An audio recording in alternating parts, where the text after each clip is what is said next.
ఖమ్మం బస్టాండ్లో బస్ దిగిన తర్వాత ఊళ్ళోకి వెళ్లలేదు ఆ నలుగురు. శ్రీలతను తమతో పాటు తెలిసిన వాళ్ళు ఎవరైనా చూస్తే అనుమానించే అవకాశం ఉందని భావించి ఊరి చివర ఉన్న ట్రావెలర్స్ బంగ్లాలో మకాం పెట్టారు. ట్రావెలర్స్ బంగ్లా వాచ్మెన్ ఎంతో వినయంగా ఆహ్వానించి వారికి సపర్యలు చేశాడు. వాళ్ళు వచ్చిన విషయాన్ని తెలుసుకుని, కొండ మీద కళ్యాణరాముడు గుడి ఒకటి ఉంది బాబు, అక్కడ పెళ్లి చేసుకున్న వాళ్ళు జీవితాంతం ఎంతో అన్యోన్యంగా ఉంటారని అందరూ చెప్పుకుంటారు అన్నాడు. శ్రీలత రాజేష్ల పెళ్లి అక్కడే జరిపించాలి అని నిర్ణయించారు రవి, మోహన్. వాచ్మెన్ని వెంట పెట్టుకుని వెళ్లి పురోహితుడిని కలిశాడు రవి. ఆ రోజు తెల్లవారుజామున 4 గంటల 15 నిమిషాలకు ముహూర్తం నిర్ణయించబడింది. రవి, మోహన్లు రాత్రి 10 గంటలవుతూ ఉండగా పెళ్లికి అవసరమైన సామాన్ల కోసం పట్టణంలోకి బయలుదేరారు. తాళిబొట్టుతో సహా అన్నీ మేమే తెస్తాం గురు, పట్టుచీర మాత్రం నువ్వే తెచ్చుకోవాలి, మాకు శారీస్ సెలక్షన్ తెలీదు అంటూ వెళ్ళిపోయారు. నీకు ఏ రంగు చీర కావాలి అడిగాడు రాజేష్. పేరుకి పెద్ద ఆర్టిస్ట్వి, ఆ మాత్రం సెలక్షన్ తెలియదు అంది నవ్వుతూ శ్రీలత. నేను నీకు కొనబోయే మొట్టమొదటి చీర ఇది, నీకు నచ్చాలిగా. నువ్వు ఏది తెచ్చినా నాకు నచ్చి తీరుతుంది. అయితే వెళ్ళిరానా? నేను ఒంటరిగా ఉండాలా? నేనున్నాను కదమ్మా అన్నాడు వాచ్మెన్. ఎంత? గంటలో వచ్చేస్తాను. త్వరగా వచ్చేయి. శ్రీలత అతన్ని కౌగలించుకుంది. ఏయ్, ఏమిటిది, ఇలా కౌగలించుకుంటే నేను ఎలా వెళ్ళాలి? ఏమో రాజు, ఇక్కడికి వచ్చినప్పటి నుంచి ఒక క్షణం కూడా నిన్ను వదిలి ఉండడానికి మనసు రావడం లేదు. నువ్వు మరీ ఇంత పిచ్చిదానివి అనుకోలేదు. నువ్వే నన్ను పిచ్చిదాన్ని చేసావు. సరే వదులు, ఆలస్యం అయితే షాపులు మూసేస్తారు. శ్రీలత అతని ఛాతీ మీద ముద్దు పెట్టుకుని వదలలేక వదులుతున్నట్లు అతన్ని వదిలింది. త్వరగా వచ్చే రాజు అంది. తల ఊపి బయటకు నడిచాడు అతను. ట్రావెలర్స్ బంగ్లా ఎంట్రన్స్లో నిలబడి అతను వెళ్లిన వైపే చూస్తూ ఉండిపోయింది శ్రీలత. అతను కనుమరుగవగానే గాఢంగా నిట్టూరుస్తూ వచ్చి లోపల హాల్లోని ఒక కుర్చీలో కూలబడింది. అప్పుడు టైము రాత్రి 8 గంటలయింది. 9 గంటలకల్లా తన పర్చేజ్ ముగించాడు రాజేష్. ఆకుపచ్చ రంగు వెడల్పాటి అంచులో మెజెంటా కలర్ మీద గోల్డ్ కలర్ బుటా ఉన్న చీరను సెలెక్ట్ చేసి ప్యాక్ చేయించాడు. తను చాలా కాలంగా పొదుపుగా దాచుకున్న 20,000 రూపాయలు పెట్టి 42 గ్రాములతో ఒక డాలర్ చైన్ కొన్నాడు శ్రీలతకి. టైం 9 గంటల 45 నిమిషాలు అవుతూ ఉండగా ట్రావెలర్స్ బంగ్లాలో ఎంట్రన్స్లో రిక్షా దిగి బంగ్లాకు నడిచాడు. ఇప్పుడు అతనికి ఎంతో ఆనందంగా, ఉత్సాహంగా ఉంది. తన జీవితంలో అదృష్టం అనే పదానికి అర్థం లేదనుకున్నాడు. ఇప్పుడు ఆ అభిప్రాయం తప్పని రుజువు కాబోతుంది. శ్రీలత లాంటి అందగత్తె, గుణవంతురాలు, అనుకూలవతి, ప్రేమదేవత తనకు అర్థాంగి కాబోతుంది. ఇంతకంటే అదృష్టం ఇంకేం కావాలి తనకి? ట్రావెలర్స్ బంగ్లా చుట్టూ ఫర్లాంగు దూరం వరకు విస్తరించి ఉంది లోయ. చుట్టూ చీకటిగా ఉంది. దూరం నుంచి మిణుకుమిణుకుమంటూ కనిపిస్తున్నాయి బంగ్లాలోని లైట్లు. రవి, మోహన్లు ఈపాటికే వచ్చుండాలి. అచ్చన కూడా తమతో పాటు ఉంటే ఎంత బాగుండేది. వేగంగా అడుగులు వేస్తున్నాడు రాజేష్. ఉన్నట్టుండి అతని వెనక ఏదో చప్పుడు. రాజేష్ ఉలిక్కిపడ్డాడు. ఆగి వెనుదిరగబోయాడు. అప్పటికే జరిగిపోయింది ఆలస్యం. అతను పూర్తిగా వెనుదిరగక ముందే తల మీద బలమైన దెబ్బ పడింది. నరాలు జివ్వుమన్నాయి. కళ్ళ ఎదుట రంగురంగుల నక్షత్రాలు ప్రత్యక్షం కావడం ప్రారంభించాయి. ఎవరు తనను కొట్టింది? ఎవరు? చాటు నుంచి దొంగ దెబ్బ తీసిన దుర్మార్గులు ఎవరు? దిమ్మెరపోయిన తలను బలంగా విదిలించి తనను తాను కంట్రోల్ చేసుకోవాలని శక్తివంచన లేకుండా ప్రయత్నించాడు. దారుణంగా విఫలమైంది అతని ప్రయత్నం. చేతిలోని పట్టుచీర పార్సిల్ నేలపాలవుతూ ఉండగా స్పృహ తప్పి నిల్చున్న చోటనే కుప్పకూలిపోయాడు. ఎప్పుడో స్పృహ తెలిసింది అతనికి. అప్పుడు టైం ఎంతైందో తెలియదు. తలంతా ఒకటే పోటు. బాధగా నొసలు తెరుస్తూ కళ్ళు తెరిచాడు. చుట్టూ చీకటి. తను ఒక మంచం మీద పడుకుని ఉన్నట్లు గ్రహించాడు. ఎవరో సన్నగా మూలుగుతున్నట్లు అతి దగ్గరగా వినిపించింది. చటుక్కున మంచం మించి లేచి నిల్చున్నాడు. గది గోడలను తడిమి స్విచ్ ఆన్ చేశాడు. లైటు వెలిగి వెలుతురు చోటు చేసుకుంది ఆ గదిలో. ఎదురుగా కనిపించిన దృశ్యాన్ని గమనించి నెత్తిన పిడుగుపడ్డట్లు అదిరిపడ్డాడు. శ్రీలత ఒంటి మీద చీర లేకుండా, చినిగి పీలికలైన దుస్తులతో, చెదిరిన జుత్తుతో, చంపల నిండా రక్కులతో, పెదాలు చిట్లి రక్తపు మడుగులో పడి ఉంది. ఆమె గుండెలలో మధ్యగా మడి వరకు దిగబడి ఉంది ఒక పిడిబాకు. దాని అంచుల వెంబడి రక్తం కారుతూ నేల మీద ఆమె చుట్టూ మడుగు కొడుతుంది. శ్రీలత కొన ఊపిరితో కొట్టుమిట్టాడుతూ సన్నగా మూలుగుతుంది. రాజేష్ గుండె పగిలి ముక్కలైపోతున్నట్లుగా ఉంది. అతని అంతరంగంలో అగ్నిపర్వతాలు బద్దలవుతున్నాయి. భూమి నిలువుగా చీలిపోయినట్టు, అందులో తను కూరుకుపోతున్నట్లు, భయంకరమైన తుఫాన్ తనని చుట్టుముట్టినట్లు అనిపిస్తుంది అతనికి. శ్రీ అంటూ ఆమె తల దగ్గర కూలబడి ఆమె తలను తన ఒడిలోకి తీసుకున్నాడు. శ్రీలత ఇంకా బాధగా మూలుగుతూనే ఉంది. రాజేష్ కళ్ళ వెంట ధారాపాతంగా వర్షిస్తున్నాయి అశ్రువులు. శ్రీ, ఏమిటి ఘోరం? ఎవరు చేశారు ఈ దారుణం? ప్రేమదేవతమైన నిన్ను చంపడానికి ఏ దుర్మార్గులకి చేతులొచ్చాయి? గద్గద స్వరంతో అంటూ ఆమె చెంపలు పట్టాడు రాజేష్. 5 నిమిషాల తర్వాత అతి ప్రయత్నం మీద బలవంతంగా కళ్ళు తెరిచింది శ్రీలత. అతన్ని చూసి విరక్తిగా నవ్వింది. అయిపోయింది రాజు, అంతా అయిపోయింది. ప్రేమ ముగింపు విషాదం కావడమే తనకిష్టమని ఆ భగవంతుడు మరోసారి నిరూపించాడు. అబ్బా, ఈ బాధ నేను భరించలేను రాజు. లాగి, ఆ కత్తిని లాగిపారై అంది భరించరని బాధతో మెలికలు తిరిగిపోతూ. చెప్పు శ్రీ, నీ మీద అఘాయిత్యం తలపెట్టిన ఆ దుర్మార్గులెవరు? ఆమె గుండెలో దిగబడిన కత్తిని బలవంతంగా లాగేశాడు రాజేష్. పిచికారీతో చిమ్మినట్టు చివ్వున ఎగజిమ్మింది చిక్కటి రక్తం.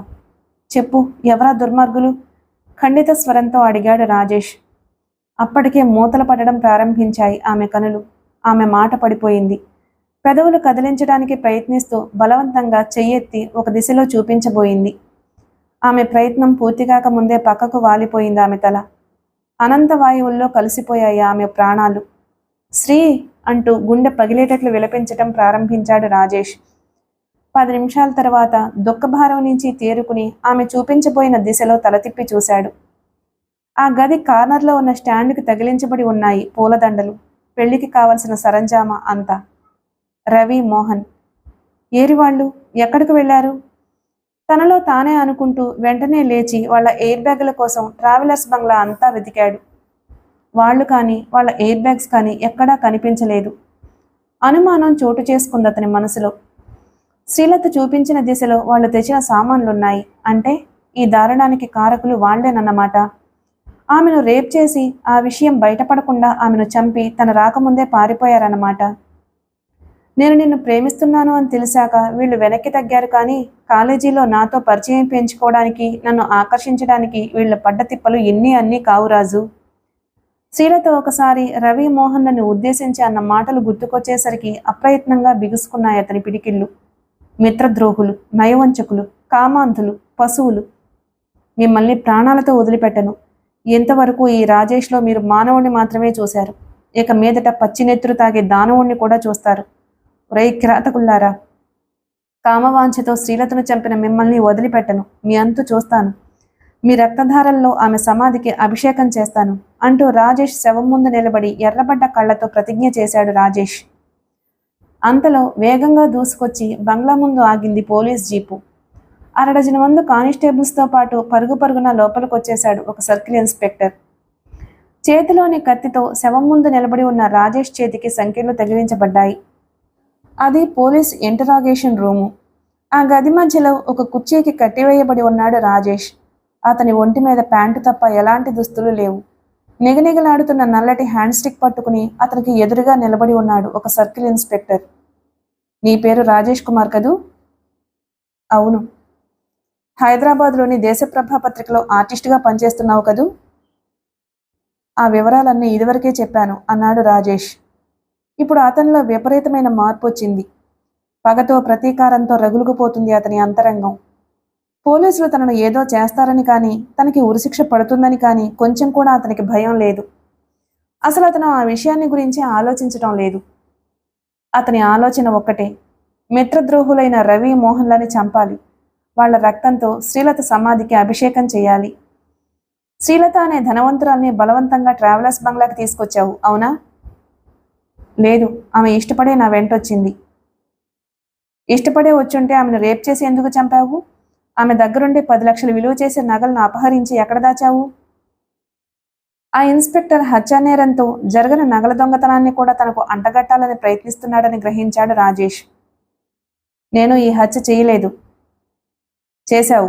నువ్వే ఈ హత్య చేశావు. అందుకు మా దగ్గర సాక్ష్యం ఉంది. మీరు ఎలాంటి సాక్ష్యాలనైనా పుట్టించగలరు. వేగంగా కదిలింది ఇన్స్పెక్టర్ హ్యాండ్ స్టిక్. ఫట్మంటూ శబ్దం చేసింది రాజేష్ భుజపుటెముక. పెదవులు బిగించి బాధను భరించడానికి ప్రయత్నిస్తూ కళ్ళు మూసుకున్నాడు. నువ్వు ఆ అమ్మాయిని రేప్ చేయటం, కత్తితో గుండెల్లో పొడిచి చంపడం ట్రావెలర్స్ బంగ్లా వాచ్మెన్ కళ్ళారా చూశాడు. మర్యాదగా నగలు ఎక్కడ దాచావో చెప్పు, గద్దించాడు ఇన్స్పెక్టర్. సమాధానం చెప్పలేదు రాజేష్. చెప్పి ప్రయోజనం లేదని అతనికి తెలుసు. చెబుతావా చెప్పించమంటావా, కంగుమంది ఇన్స్పెక్టర్ కంఠం. అప్పటికీ నోరు మెదపలేదు రాజేష్. ఆ మరుక్షణంలోనే రెచ్చిపోయాడు ఇన్స్పెక్టర్. ఇత్తడి రేకుల తాపుడం చేయబడ్డ హ్యాండ్ స్టిక్తో వెరగబాదటం ప్రారంభించాడు రాజేష్ని. అతను బాదుతుంటే ప్లాస్టిక్ జగ్ల నిండుగా నీళ్లు తీసుకుని రాజేష్ ముఖం మీదకి విరజమ్మసాగారు కానిస్టేబుల్స్. కవుకు దెబ్బలతో నిండిపోయింది రాజేష్ శరీరం. నుదురు చిట్లిపోయింది. ఒంటి నిండా నల్లటి వాతలు ఏర్పడ్డాయి. తన అదృష్టం ఎలాంటిదో తెలిసి కూడా ప్రేమకు బానిసయి శ్రీలత ఒత్తిడికి లొంగి ఆమె చావుకి కారకుడైనందుకు అది తనకు శిక్షగా భావించి ఆ దెబ్బల్ని ఆనందంగా అనుభవించాడు. 10 నిమిషాల తర్వాత అతనికి తెలియకుండా స్పృహ తప్పిపోయింది. ఇన్స్పెక్టర్ వంక అనుమానంగా చూశారు కానిస్టేబుల్స్. రాజేష్ ముక్కు దగ్గర వేలుంచి శ్వాసను పరీక్షించాడు ఇన్స్పెక్టర్. చావలేదు, స్పృహ తప్పాడు. తీసుకుపోయి సెల్లో వేయండి అంటూ బయటకు వెళ్ళిపోయాడు. కుర్చీకి కట్టిన కట్లు విప్పి అతని చేతుల మీదుగా మోసుకుంటూ పోయి సెల్లో పడేశారు 2 కానిస్టేబుల్స్. స్టేషన్ హాల్లో ఒక మూలకు ఒదిగి నిలబడి ఉన్నాడు ట్రావెలర్స్ బంగ్లా వాచ్మెన్. భయంతో వేగంగా కొట్టుకుంటుంది అతని గుండె. శ్రీలత హత్యను కళ్ళారా చూసిన ప్రత్యక్ష సాక్షాతను. ఇంటరాగేషన్ రూమ్లోంచి హాల్లోకి వచ్చి తన సీట్లో కూర్చున్నాడా ఇన్స్పెక్టర్. సిగరెట్ వెలిగించుకుని తీరుబడిగా దమ్ములాగుతూ వాచ్మెన్ని దగ్గరకు రమ్మని సైగ చేశాడు. బిక్కుబిక్కుమంటూ వచ్చి చేతులు కట్టుకుని అతని ముందు నిలబడ్డాడు వాచ్మెన్. నీ పేరు జంగయ్య అన్నావు కదూ? అవును సార్. నేను చెప్పింది గుర్తుందా? గుర్తుంది సార్. ఏది ఒకసారి చెప్పు. రాజేష్ అనబడే ఆ కుర్రాడు శ్రీలత అనే అమ్మాయిని బలాత్కరించి చంపేశాడు. అడ్డు వెళ్ళిన నన్ను కర్రతో కొట్టి అవతలకి తరిమేశాడు. తరువాత అతను ఆ అమ్మాయిని బలవంతంగా తీసుకొచ్చాడు. వచ్చినప్పటి నుంచి ఆ అమ్మాయి ఏడుస్తూనే ఉంది. నేను వద్దంటున్నా బలవంతంగా నా చేతిలో డబ్బు పెట్టి బంగ్లాలో ఉండడానికి ఒప్పించాడు. గుడ్. రేపు కోర్టులో ఇలాగే చెప్పాలి. చెబుతాను సార్. సరే, నువ్వు వెళ్ళు. తల ఊపి అవతలకు వెళ్ళిపోయాడు వాచ్మెన్ జంగయ్య. రైటర్ వచ్చి తను తయారు చేసిన ఎఫ్ఐఆర్ని ఇన్స్పెక్టర్ ముందు ఉంచాడు. దాన్ని ఓసారి పరిశీలించి తృప్తిగా తల పంకించాడు ఇన్స్పెక్టర్. ఆ మర్నాడు మధ్యాహ్నం 1 గంట అవుతూ ఉండగా లింగమూర్తిని వెంట పెట్టుకుని హడావిడిగా స్టేషన్కి వచ్చాడు దేవేంద్ర. విచారం గూడు కట్టుకుని ఉంది అతని కళ్ళల్లో. ఏమిటిది ఇన్స్పెక్టర్, ఏమిటి దారుణం అన్నాడు గద్గద స్వరంతో దేవేంద్ర. మీరు అంటూ ప్రశ్నార్థకంగా చూశాడు ఇన్స్పెక్టర్ అతని ముఖంలోకి. మీరు మీరు టెలిగ్రామ్ ఇచ్చింది నాకే. నా పేరు దేవేంద్ర. హైసి, కూర్చోండి అంటూ కుర్చీ చూపించాడు ఇన్స్పెక్టర్. ఇన్స్పెక్టర్, మా శ్రీలత అంటూ ఏదో చెప్పబోయాడు దేవేంద్ర. దుఃఖం ముంచుకు రావడంతో అతని గొంతు పెగల్లేదు. I'm sorry, she's no more. అమ్మ శ్రీలత, నీకప్పుడే నిండు 100 ఏళ్ళు నిండిపోయాయా తల్లి? బావురుమన్నాడు దేవేంద్ర. పైకండువాతో కళ్ళు తుడుచుకున్నాడు లింగమూర్తి. కొద్ది క్షణాల తర్వాత దుఃఖభారం నుంచి తేరుకున్నాడు దేవేంద్ర. ఎవరు ఎవరు ఇన్స్పెక్టర్? నా బంగారు తల్లిని పొట్టన పెట్టుకున్న దుర్మార్గుడెవరు అన్నాడు ఆవేశంగా. రండి చూద్దురుగాని అంటూ సెల్ దగ్గరకు నడిచాడు ఇన్స్పెక్టర్. లింగమూర్తితో పాటు అతన్ని అనుసరించి సెల్ దగ్గరకు వెళ్ళాడు దేవేంద్ర. శూన్యంలోకి చూస్తూ సిమెంట్ బెంచి మీద వెల్లకిలా పడుకుని ఉన్నాడు రాజేష్. ఇన్స్పెక్టర్ హ్యాండ్ స్టిక్తో కటకటాల మీద శబ్దం చేశాడు. రాజేష్ తల తిప్పి చూస్తూ లేచి కూర్చున్నాడు. అతన్ని గమనిస్తూనే విస్తృతాలయ్యాయి దేవేంద్ర కనుబొమలు. ఇతను ఎందుకు అరెస్ట్ చేశారు అని అడిగాడు ఆశ్చర్యంగా. ఇతనే హంతకుడు. No, impossible. ఏమిటి మీరనేది? ఇతను హంతకుడు కావడం అసంభవం. ఇతను చాలా మంచివాడు.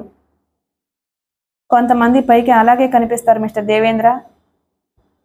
మీరు పొరపాటు పడుతున్నారు ఇన్స్పెక్టర్. శ్రీలతను చంపవలసిన అవసరం ఇతనికి లేదు. ఎందువల్ల అలా చెప్పగలుగుతున్నారు? ఎందువల్ల అంటే త్వరలో శ్రీలతకి ఇతనికి పెళ్లి నిశ్చయించాలనుకున్నాం. తన భార్య కాబోయే ఒక ధనవంతురాలని ఎవరైనా చంపుతారా? ఇతను శ్రీలతను రేప్ చేసి ఆ తర్వాత కత్తితో గుండెల్లో పొడిచి చంపుతూ ఉండగా చూసిన ప్రత్యక్ష సాక్షి ఉన్నాడు. ఇప్పుడేమంటారు? దేవేంద్ర మాట్లాడలేకపోయాడు. ఇతను మీ ముందు మంచివాడిగా నటించి ఉండొచ్చు. కేవలం మీ శ్రీలత ఒంటి మీద నగల కోసం ఈ హత్య చేసుంటాడు. మేము వెళ్ళడం క్షణం ఆలస్యం అయి ఉంటే పారిపోయి ఉండేవాడు.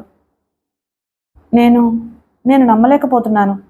అసహనంగా నుదురు రుద్దుకున్నాడు దేవేంద్ర. మా దగ్గర సాక్ష్యాధారాలున్నాయి. కేవలం నగల కోసం.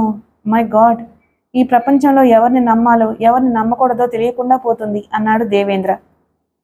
ఇంకా తెలియకపోవడం ఏమిటండి? డబ్బు మనిషిని ఎంత నీచానికైనా దిగజారుస్తుంది. ఇతను మనిషే కదా అన్నాడు లింగమూర్తి.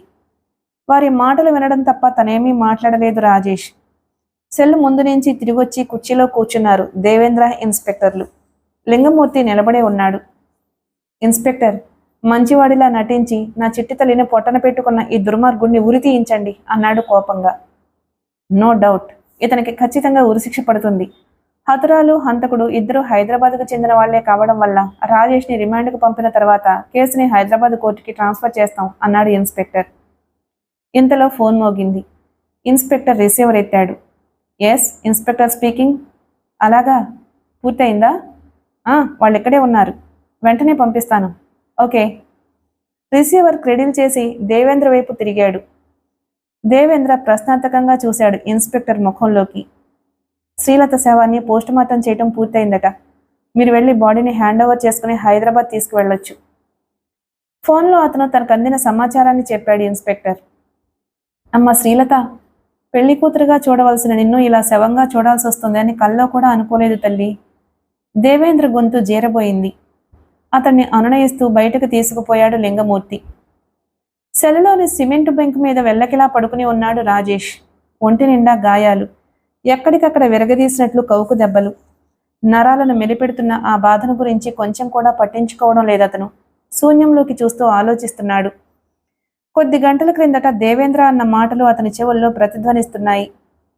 శ్రీలతను పెళ్లి చేసుకోవాలి అన్న కోరిక తీరకపోయినా ఆమె మరో విధంగా అడ్డు తొలగిపోయినందుకు సంతోషిస్తున్నాడతను. మరో విధంగా తన నాటకాన్ని కంటిన్యూ చేస్తున్నాడు. అతని నాటకంలో తనకి సంబంధం లేదు. తనకున్న సంబంధం అంతా రవి మోహన్లతోనే. మిత్రద్రోహులైన ఆ ఇద్దరిని ముక్కలు ముక్కలుగా నరికి చంపాలి. వారి రక్తధారాలతో శ్రీలత సమాధిని తడపాలి. అదే తన జీవిత ధ్యేయం, అదే తన లక్ష్యం. అది నెరవేరాలంటే తను పోలీసుల బారి నుంచి తప్పించుకోవాలి. తనను రిమాండ్కు పంపకముందే అది జరిగిపోవాలి. ఆలోచనల్ని పక్కకి నెట్టి మెల్లగా బంకు మించి లేచి నిల్చున్నాడు రాజేష్. ఎక్కడికక్కడ బెగదీసుకుపోయినట్లున్న అవయవాలను బలవంతంగా కదుల్చు కటకటాల తలుపు దగ్గరకు వచ్చి నిల్చున్నాడు. అప్పుడు టైము రాత్రి 11:30 గంటలైంది. స్టేషన్లో ఇన్స్పెక్టర్ లేడు. ఎక్కువ మంది కానిస్టేబుల్స్ కూడా లేరు. తను తప్పించుకోవడానికి ఇంతకంటే మంచి సమయం మరొకటి లేదు. కానీ తప్పించుకోవడం ఎలా? శరవేగంతో ఆలోచించటం ప్రారంభించాడు రాజేష్. 5 నిమిషాల తర్వాత అతనికి ఒక ఉపాయం వచ్చింది. తను చేయబోతున్నది దారుణమైన నేరం అవుతుంది అని తెలుసు. కానీ చెయ్యరాని నేరానికి ఉరికంబం ఎక్కడం కంటే తన ప్రతిజ్ఞ నెరవేర్చుకోవడానికి ఎటువంటి నేరం చేయటానికైనా తను వెనకాడడు. అలా నిర్ణయించుకుంటూనే అటూ ఇటూ చూశాడు రాజేష్. సెల్లుకు దగ్గరలో ఉన్న ఒక గోడని ఆనుకుని సిగరెట్ కాలుస్తూ కనిపించాడు సెంట్రీ డ్యూటీలో ఉన్న కానిస్టేబుల్స్. మరో 2 ఎంట్రన్స్లో ఉన్నారు. బయట ఎంతమంది ఉన్నారో తెలియదు. సెంట్రీ సాబ్ అంటూ పిలిచాడు రాజేష్. రెండోసారి పిలిచిన తర్వాత తల తిప్పి చూశాడు సెంట్రీ కానిస్టేబుల్. ఒకసారి ఇట్రండి సాబ్. విసుగ్గా నొసలు చిట్లిస్తూ కాలుస్తున్న సిగరెట్ ఆర్పేసి నిల్చున్న చోటు నుంచి కదిలాడు ఆ కానిస్టేబుల్స్. ముందు జాగ్రత్త కోసం అన్నట్టు గోడకు ఆనించి ఉంచిన రైఫిల్ అందుకుని ముందుకొచ్చాడు. ఏమిటి? నాకు చిన్న సహాయం చేయాలి అన్నాడు అర్థింపుగా రాజేష్. నీలాంటి హంతకులకి సహాయం చేస్తే నా ఉద్యోగం ఊడిపోతుంది. వెళ్ళి నోరు మూసుకుని పడుక అన్నాడు విసుగ్గా. అంత మాట అనకండి సాబ్. నన్ను సెల్ నుంచి తప్పించమని నేను అడగడం లేదు. నేను అడగబోయే సహాయాన్ని గనక చేస్తే మీకు లాభం ఉంటుంది. లాభం అన్న మాట బాగా పనిచేసింది ఆ కానిస్టేబుల్ మీద. మంత్రం వేసినట్లు మాయమైంది అతని ముఖంలోని విసుగు. ముందు ఆ సహాయం ఏమిటో చెప్పు, చెయ్యాలో చేయకూడదో ఆలోచిస్తాను అన్నాడు గంభీరంగా ముఖం పెట్టి. ఇలా దగ్గరకు రండి సాబ్. మరో 2 అడుగులు ముందుకు వేశాడు ఆ కానిస్టేబుల్. నేను హతురాలి దగ్గర నుంచి దోచుకున్న నగల్ని గురించి. ఇంకా పూర్తి కాలేదు అతను చెప్పడం. గట్టిగా మాట్లాడకు. పెదవులకి చూపుడు వేలుని అడ్డంగా ఉంచి సంజ్ఞ చేశాడు ఆ కానిస్టేబుల్. ఆ తర్వాత అవతలకు వెళ్ళి 2 నిమిషాల్లో తిరిగొచ్చాడు. ఇప్పుడు చెప్పు అన్నాడు ఆతృతగా. దోచుకున్న నగల్ని ట్రావెలర్స్ బంగ్లా తోటలో ఒకచోట భద్రంగా దాచాను. నాకు ఎలాగూ ఉరిశిక్ష తప్పదు. చేసిన పాపానికి ఇప్పుడు పశ్చాత్తాపడి కూడా ఎటువంటి ప్రయోజనము ఉండదని నాకు తెలుసు. అందుకని నేను బాగా ఆలోచించి ఒక నిర్ణయానికి వచ్చాను. ఏమిటా నిర్ణయం? త్వరగా చెప్పు. నగలు దాచిపెట్టిన చోటు గురించి మీకు చెబుతాను. మీరు వాటిని తీసుకుని అమ్మి అందులో సగం సొమ్ముని నా వాళ్లకు అందచేయండి. వింటూనే ఎగిరి గంతెయ్యాలి అనిపించిందా కానిస్టేబుల్కి. నగలు దాచిన చోటు గురించి చెప్పమని కిందటి రాత్రి ఇన్స్పెక్టర్ గారు అతన్ని హింసించడం ఆ కానిస్టేబుల్కి తెలుసు. అతను అబద్ధం చెప్పడం లేదు. మొత్తం ఆ నగల విలువ 10 లక్షలు ఉంటుందట. తన వంతు సగం 5 లక్షలు. తన పంట పండినట్లే లెక్క. చెప్పండి సాబ్, ఈ సాయం చేసి పెడతారా? అతని ముఖంలోని భావాలను గమనిస్తూ మరింత దీనంగా అన్నాడు రాజేష్. బెట్టు చేయకుండా వెంటనే ఒప్పేసుకున్నాడు ఆ కానిస్టేబుల్. నిన్ను చూస్తుంటే జాలేస్తుంది. నువ్వు చెప్పింది కాస్త రిస్క్తో కూడుకున్న పని అయినా ఎలాగో తంటాలు పడి పూర్తి చేస్తాను. నగలు ఎక్కడ దాచావో చెప్పు. చెబితే మీకు అర్థం కాదు సాబ్. ప్లాన్ గీసి చూపిస్తాను. రూట్ని వివరంగా డిక్టేట్ చేస్తాను. ఎవ్వరూ చూడకుండా ఒక్క నిమిషం లోపలికి రండి అన్నాడు రాజేష్. అన్న తర్వాత టెన్షన్గా అతని సమాధానం కోసం ఎదురు చూడడం ప్రారంభించాడు. అయాచితంగా లభించే 5 లక్షలు ఆ కానిస్టేబుల్ వివేకాన్ని దూరం చేశాయి. దురాశ అతని జాగ్రత్తకు చిల్లు పెట్టింది. ఆ విషయాన్ని గురించి ముందు వెనక ఏమాత్రమూ ఆలోచించలేదు అతను. అటూ ఇటూ చూసి సెల్ లాక్ ఓపెన్ చేశాడు. రైఫిల్ పుచ్చుకుని తలుపు మెల్లగా నెట్టుకుంటూ లోపలికి అడుగుపెట్టాడు. ఎవరైనా చూస్తే బావుండదు. వెంటనే చెప్పు. త్వరగా ప్లాన్ గీసి చూపించు అంటూ తొందర చేశాడు. రాజేష్ సమాధానం చెప్పలేదు. ఉన్నట్టుండి వేగంగా ముందుకు దూకాడు. కుడి చేత్తో అతని కంఠాన్ని చుట్టి ఎడం చేత్తో అతని నోరు పట్టాడు. అలాగే లాక్కుంటూ పోయి గోడకేసి బాదాడు అతని తలను. ఫట్మని శబ్దం చేస్తూ చిట్లిపోయింది అతని తల. వెర్రిగా అరిచాడతను. కళ్ల ముందు చీకట్లు కమ్ముకుంటున్నట్లు అనిపిస్తూ ఉండగా గోడ కానుకుని నేలకు జారిపోయాడు. అతన్ని అలాగే వదిలి రైఫిల్ అందుకుని సెల్లోంచి బయటకు దూకాడు రాజేష్. అంతలో కానిస్టేబుల్ అరిచిన అరుపుకి భయపడి పరుగు పరుగున లోపలికి వచ్చేశారు 60 మంది కానిస్టేబుల్స్. సెల్లో ఉండాల్సిన హంతకుడు బయట ఉండడం గమనించి కంగారు పడిపోయారు. స్టేషన్ లోపలి భాగంలో ఉన్న ఆయుధాలను అందుకోబోయారు హడావిడిగా. అందుకునే అవకాశాన్ని రాజేష్ వారికి ఇవ్వలేదు. రైఫిల్ని తిరగేసి బారెల్ని 2 చేతులతో పట్టుకుని బట్తో బలంగా బాదాడు 2 తలల మీద. మరో 2 పొట్టలో పొడిచాడు. మిగతా 2 కాళ్ల మీద బలంగా బాదాడు. గావు కేకలు పెడుతూ తలా పక్కా పడిపోయారు ఆ కానిస్టేబుల్స్.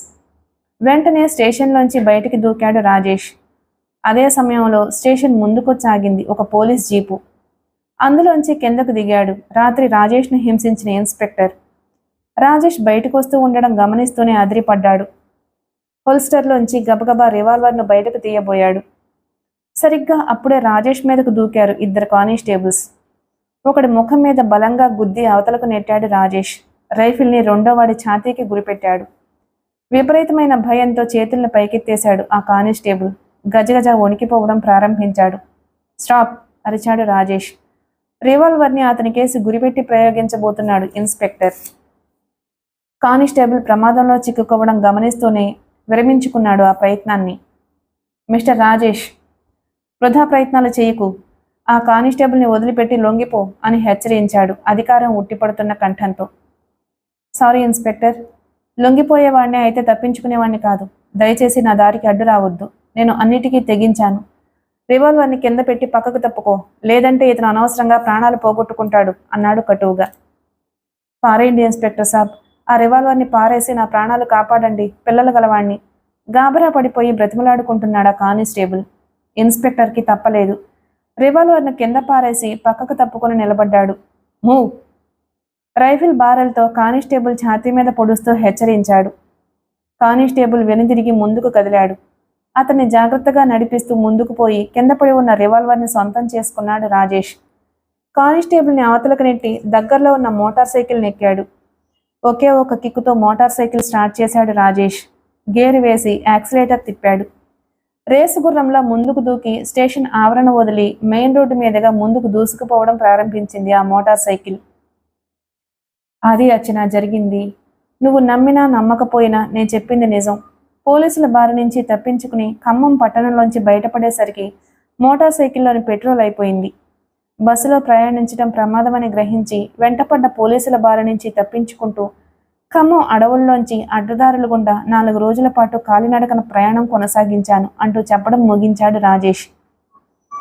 వింటూనే గుండె చెరువైపోయింది అర్చనకి. ఆమె కళ్ళ వెంట అశ్రుబిందువులు జలజలా రాలాయి. నిన్ను అపార్థం చేసుకున్నాను. నువ్వంటే ఏమిటో తెలిసి కూడా క్షణికావేశానికి లోనయ్యి అనరాని మాటలన్నాను. నన్ను క్షమించు రాజేష్ అంది కళ్ళు తుడుచుకుంటూ. క్షమించడానికి ఇందులో నువ్వు చేసిన తప్పే ఉందర్చన.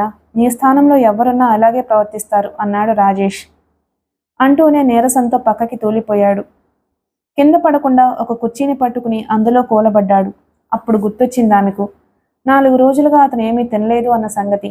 కళ్ళు లోతుకుపోయి గడ్డం పెరిగి కళతప్పి కనిపిస్తున్న అతని ముఖంలోకి చూసేసరికి జాలితో నిండిపోయింది ఆమె గుండె. కూర్చో, ఇప్పుడే వస్తాను.